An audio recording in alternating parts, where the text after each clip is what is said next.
BJP की प्रदेश इकाई उत्तर प्रदेश में अंतर्कलह थमने का नाम नहीं ले रही है और यह अंतर्कलह जो है नेताओं के बयानों के माध्यम से कहीं न कहीं इसकी पुष्टि होती है, लेकिन पार्टी के अंदर किसी भी नेता के माध्यम से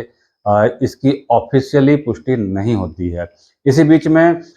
योगी आदित्यनाथ का जो खींचातानी उप मुख्यमंत्री केशव प्रसाद मौर्य के साथ सुनाई पड़ रही है और लगातार कुछ न कुछ इस तरीके के बयान बिना नाम लिए आ रहे हैं और कहीं न कहीं योगी आदित्यनाथ को घेरने की कोशिश की जा रही है, जिसके संबंध में कई तरह के कयास निकाले जा रहे हैं कि इसमें पीछे से केंद्र की किसी लॉबी का हाथ है और यही कारण है कि मौके-मौके पर तरह-तरह की बातें, बयान और क्रियाकलापों के माध्यम से योगी आदित्यनाथ को घेरने की कोशिश की जा रही है। अभी ताज़ा कोशिश जो केशव प्रसाद मौर्य की तरफ से की गई है, वह यह की गई है कि योगी आदित्यनाथ के विभाग को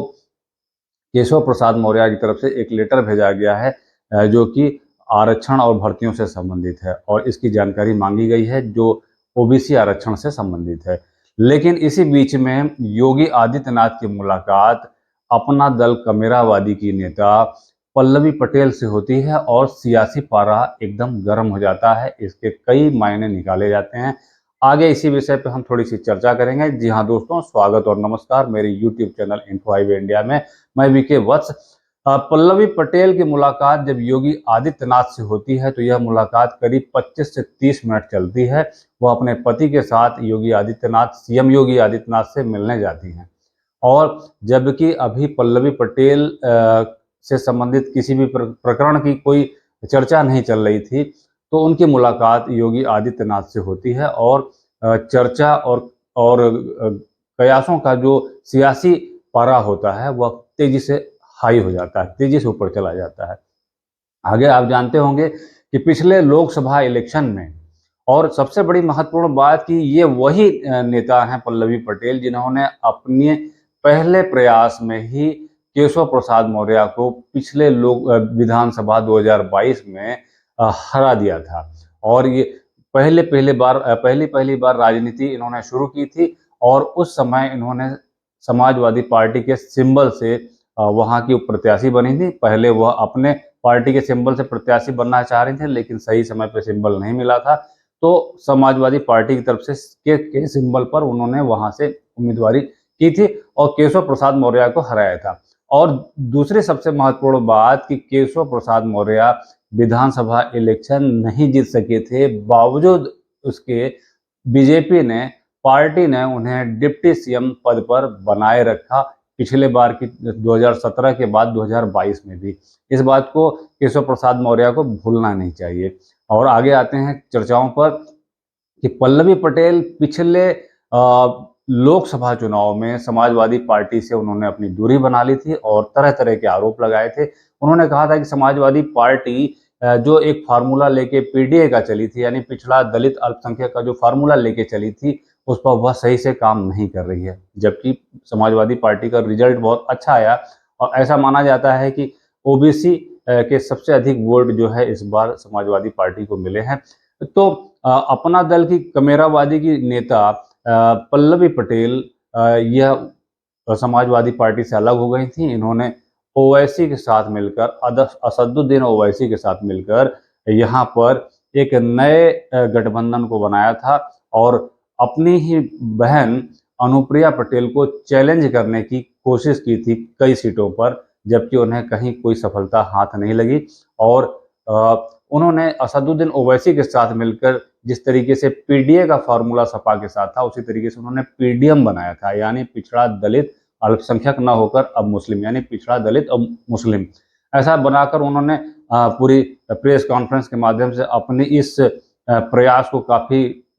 हाईलाइट करने की कोशिश की थी, चर्चा में भी था। लेकिन इलेक्शन जैसे-जैसे आगे बढ़ता गया, कहीं कोई प्रभाव, कहीं कोई उपस्थिति और इस तरीके के प्रयास दिखाई नहीं दिए। उसी तरीके का रिजल्ट भी आया। रिजल्ट में कहीं इस तरह का जो गठबंधन असदुद्दीन ओवैसी के साथ हुआ था, इस तरह के गठबंधन का कोई प्रभाव इलेक्शन पर नहीं दिखाई दिया और कहीं कुछ जीत बढ़त भी उनको नहीं हासिल हुई। तो पल्लवी पटेल जो कि सोनेलाल पटेल की ही बड़ी पुत्री हैं, और अनुप्रिया पटेल जो कि अपना दल सोनेलाल, यानी कि अपना दल दो फाड़ हो गया था, जिसमें एक अनुप्रिया पटेल के पास है एक दल,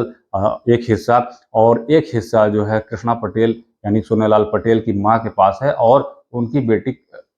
बेटी पल्लवी पटेल उसी से कमेरावादी से, अपना दल कमेरावादी से उन्होंने चुनाव लड़ा था। तो परिवार के अंदर भी वर्चस्व को लेकर काफी होड़ है, आपस में प्रतिद्वंदिता है, और जल्द से जल्द राजनीतिक उपस्थिति मजबूत करने के लिए पल्लवी पटेल हाथ पांव काफी तेजी से मार रही हैं। यही प्रयास था कि 2022 में वह अखिलेश यादव से मिलकर समाजवादी पार्टी से उम्मीदवार बनी और जीती। तो योगी आदित्यनाथ से जो इनकी मुलाकात हुई है, इस मुलाकात के कई मायने निकाले जा रहे हैं कि अभी कोई चर्चा नहीं थी, कोई प्रकरण नहीं था, जहां अनुप्रिया पटेल भी बार-बार योगी आदित्यनाथ के किसी न किसी जो आरक्षण से संबंधित जो मैटर है, उस पे सवाल खड़ा कर रही हैं, और उनको भी कहीं न कहीं उसी जगह से सह मिली है, जहां से कुछ अन्य नेताओं को योगी आदित्यनाथ को घेरने के लिए और चारों तरफ से उनको कहीं न कहीं घेरा जा रहा है राजनीतिक रूप से, ताकि कुछ, जैसा कि खबरें थीं, योगी आदित्यनाथ को सीएम की कुर्सी से हटाने की कोशिश की जा रही है उत्तर प्रदेश में। तो ये जो मुलाकात हुई पल्लवी पटेल की, यह इसके कई मायने निकाले जा रहे हैं कि क्या केशव प्रसाद मौर्य के जो जो योगी आदित्यनाथ के खिलाफ जो प्रयास दिख रहे हैं, जिसमें कहीं ऑफिशियल पुष्टि नहीं हो रही है कि कौन क्या कर रहा है, तो इसको कहीं बैलेंस करने के लिए या इसको कहीं कुछ दिखाने के लिए तो ऐसा नहीं किया जा रहा है। तो यह इसके बहुत से मायने निकाले जा रहे हैं, और देखिए इस संबंध में क्या आता है। लेकिन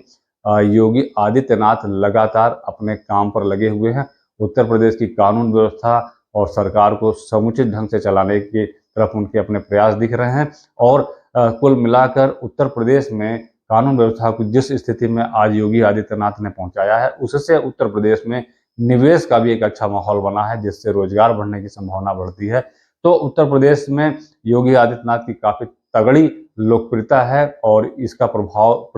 भारत के अन्य प्रदेशों पर भी पड़ता है, और यही कारण है कि स्टार प्रचारक के रूप में अन्य प्रदेशों से चुनाव के समय योगी आदित्यनाथ की बड़ी मांग होती है। तो कद के हिसाब से देखिए तो अपने पद से योगी आदित्यनाथ का कद ऊंचा है, और वह जिस तरीके से निर्मोही और निस्वार्थ भाव से, कहीं कोई परिवारवाद नहीं, कहीं कोई पीछे नहीं, जितना सख्त तरीके से वह सरकार चलाते हैं, इससे जनता के हृदय में वह एक विशेष स्थान बना चुके हैं। और यही कारण है कि जो लॉबी बार बार कोशिश कर रही है दिल्ली से बैठ के,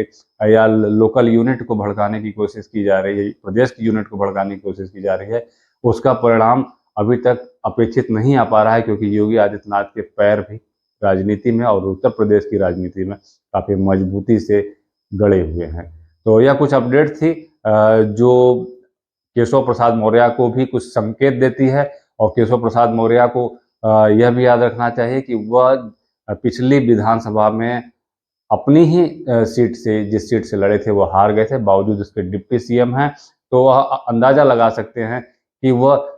ओबीसी के पिछड़ों के नेता अपने आप को तथाकथित कह सकते हैं, लेकिन उनकी राजनीतिक पकड़ जमीन पर कितनी मजबूत है, यह पिछले विधानसभा चुनाव में ही पता चल गया था, और लोकसभा चुनाव में भी उनकी सक्रियता क्या रही अच्छे से लोगों को पता है। फिर आते हैं कुछ ऐसे अपडेट्स के साथ, तब तक के लिए धन्यवाद, नमस्कार, वंदे मातरम।